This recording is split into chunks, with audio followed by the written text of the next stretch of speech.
Hey guys, welcome back to my channel. I'm Queen, and in today's video I will be telling you guys about what you can expect when going to apply to work nightlife in a new city.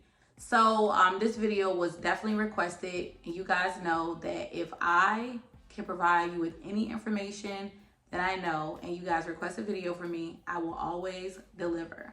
So like I said, it was requested as well. I do want to put out a disclaimer that things that I'm stating in my video are based off of my personal opinion and my personal experience. Even though I'm saying that my opinion and my experience, these are things that throughout the years of me working in nightlife and working in different cities and just from my experience in nightlife that I've seen. So I'm not here to basically lie to you guys or sugarcoat anything. I want to keep it 100% honest with you guys from my experience and things I've seen throughout the years, even if it wasn't with me, just other people that I know that I'm cool with or whatever, or work with or whatever the case may be. I feel like I see like a lot of these videos online, but nobody like keeps it all the way like, honest. Like, I don't know, the ones that I've seen, I feel like it's like very sugar coated. So I just want to help people out because I get these questions asked all the time, and the video was also requested. So if you feel that this is something you like to watch, please continue to tune in, and let's get straight into the video. Number one, sometimes it's not what you know, it's who you know. So that's pretty much like self-explanatory. So sometimes it's not about the experience you have or whatever, how long you've been working in nightlife. Sometimes it's just all about who you know. So that's pretty much it with that. Number two, I'm gonna say like popular places versus non-popular places. So like depending on the city that you're applying to, like not every city, but sometimes if you're in a specific city, it will be easy for you to get a job being new there in a place that's not such like a popular spot. And then you could get in there, and then you will meet other people that may work at a popular spot, or they know somebody that can get you in or something like that, and you just network and go from there. So sometimes that could be a factor. Not saying all the time. Sometimes you can walk in and you could just get in a popular spot, and then sometimes you just can't. It just depends on the city, the time frame that you're applying, and that sort of thing. Okay. So number three. Okay, guys, so when I say this one, by all means, I want to make this very, very clear. I do not think that what I'm about to state is right or fair, but it's the truth. And I feel like when I watch other nightlife videos, people never want to really talk about it, but I want to let this be known because I personally get questions like this asked all the time. So, and I want to say it too because I hate when I see this happen and people think that there's something wrong with them, and it's really not anything wrong with them. It's just that particular establishment and what they think they want to hire and what kind of whatever they're looking for at the time.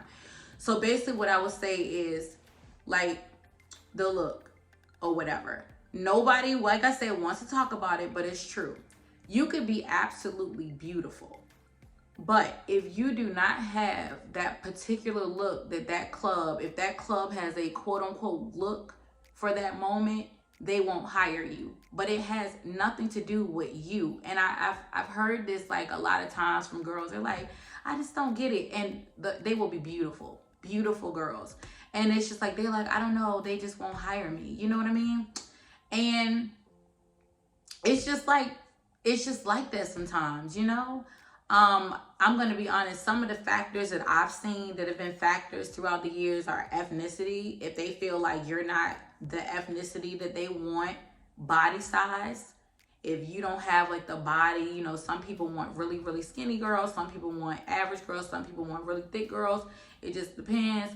Complexion also has been a factor. Like, it's a lot of things like that. And it's crazy. And it sounds so crazy and stupid because being beautiful has nothing to do with any of those things, in my opinion, but it's just the honest truth. I've seen it. I've worked at places where I've heard managers say these things, and it's just the honest truth. And I promise you guys, the reason why I wanted to put that in this video is because I hear people trying to wonder and they second guess themselves or feel like kind of less because of that, and I don't like it. I just don't like it, and I feel like it's not right, and nobody wants to talk about it, but I felt like I really genuinely had to say it.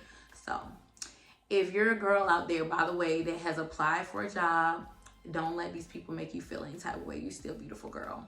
All right, number 4, politics. If you're new somewhere, especially at a really good money-making club, be prepared for the politics. Whether it's like before you even get hired, how they go about the hiring process, like trying to figure out who you know, like whether it's someone that works there, whether it's like who you know in the city, or whatever the case may be, it could be some politics in that. And those things could either prevent you from getting hired, or they can hire you, and then once you get in, there's still politics.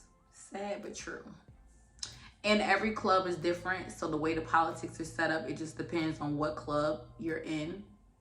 And it could just be like crazy. And I know, like, for people that may never have worked in nightlife and you're trying to get into it, but you're trying to do it in another city, what I mean by politics is like, say for instance, like a bartender, politics would be, you're a great bartender, you're really pretty, you make the club a lot of money, but guess what? You're not a manager's favorite.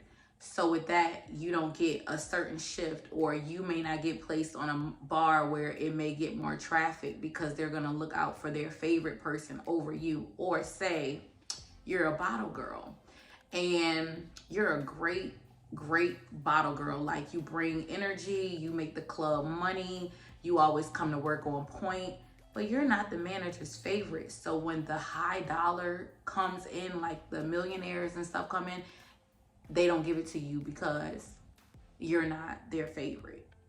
And the thing about it is, the favorite doesn't always mean that it's like, oh, they're the best at anything. They could be like the least best at everything, but that's just how the management of the club feels. So that person's getting favoritism. So that's like politics and nightlife. Just for the people that have never worked like nightlife, that are watching this and you're looking to get into it, just letting you know that. And it will probably, like, I feel like it doesn't always have to be like that, but most of the time there are some politics. So I like to just put that out there. But on to the next one. Number 5, resume. So you would definitely, especially in major cities, you need a resume to prove that you have experience, because a lot of people, especially like in the bigger cities, the clubs and stuff, they don't want to have to go out of their way to overly train you, because this is fast life. Fast pace, fast money. Nobody has time for that. So they want to make sure that you already have experience, because they're not trying to invest time in like training someone who doesn't know what they're doing. They just want to have you come in, go over how they do things in their little system, and then you're ready to go and make them money, make you money. And it's just that simple. Fast life. It's fast lifestyle. All right. So last but not least, you guys, I'm going to get into number 6. Number 6 is popularity. So some clubs will act really weird about hiring you if you're new to the city, because if you haven't worked anywhere else previously in the city, they feel like you don't have a following or like customer following to bring to their establishment. And a lot of places now, that's what they look for. Like, oh, can you bring a crowd? Oh, can you bring a crowd? Because the crowd will equal money. And they're just looking basically for shortcuts for the club to benefit without them having to do as much work, and it's on you. So a lot of like places, especially major cities, they'll do that. Like if you've never worked anywhere else, they'll act kind of funny, because it's like, oh, what do you bring to the table because you can't bring a crowd? Like, it's like that sometimes. Not everywhere, but sometimes it's like that. And also another thing, some clubs, depending on like the city or what kind of club it is, they also will look at your social media following to see how many followers you have, because they just want to see, can you gain a following? I don't know. Or like if you post, will people come in book sections or come to the bar to see you or whatever, because that's a shortcut for the club to make money, basically. All right, so you guys, I really hope that you guys found this video helpful. I really hope that it helped someone, like if you've never worked in nightlife, or you have worked in nightlife, but you're trying to figure out, you want to move and do it in another city and you just want to know how to go about it. I hope this is really helpful.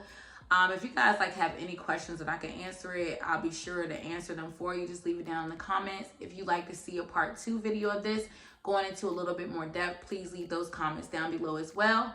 And like I said, I hope you guys really enjoyed this video. And if you did, don't forget to like, comment, and subscribe. Till next time, guys. Bye.